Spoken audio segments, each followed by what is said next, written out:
Εκτελείται το κόρνερ με πολύ φάλτσο πάνω στο Κοντρέρας, δείχνει να ευνηδιάζεται ο Κρέσιτς αισθηκτωδώς, έχει απάντηση στο πλασέ του Γκερέιρο. Η πρώτη καλή στιγμή καταγράφει.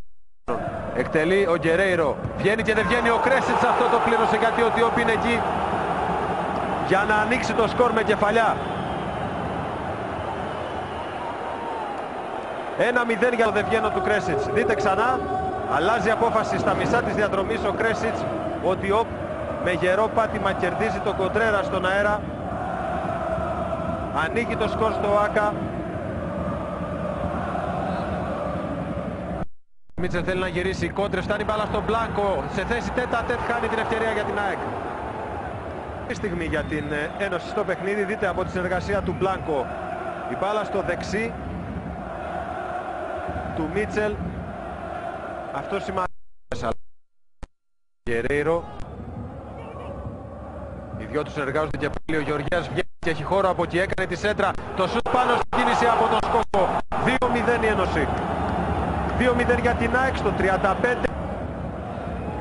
Νομίζω πάντως ότι την ώρα που παίρνει την πάσα από τον Γκερέιρο είναι εκτεθειμένος. Άφησε ο βοηθός.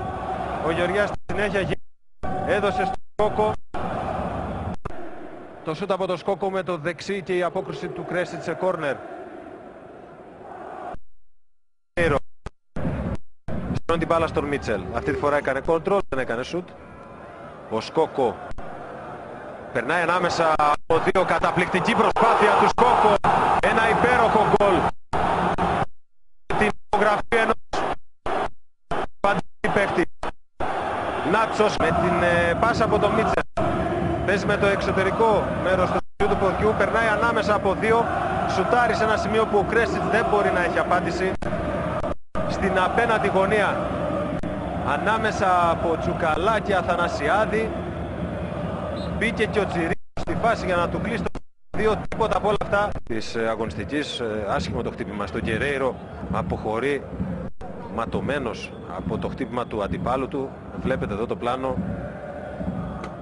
Χρονικά νίκη του ΠΑΟΚ εκτός έδρας για το πρωτάθλημα. Ο Γκερέιρο και πάλι με πολύ φάλτσο, 4-0 από τον Δέλα. Πήδηξε ανενόχλητος.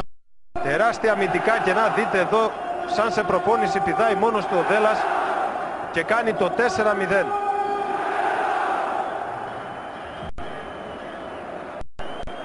Η οποία στάσεις τριάπου στην σημερινή της επικράτηση.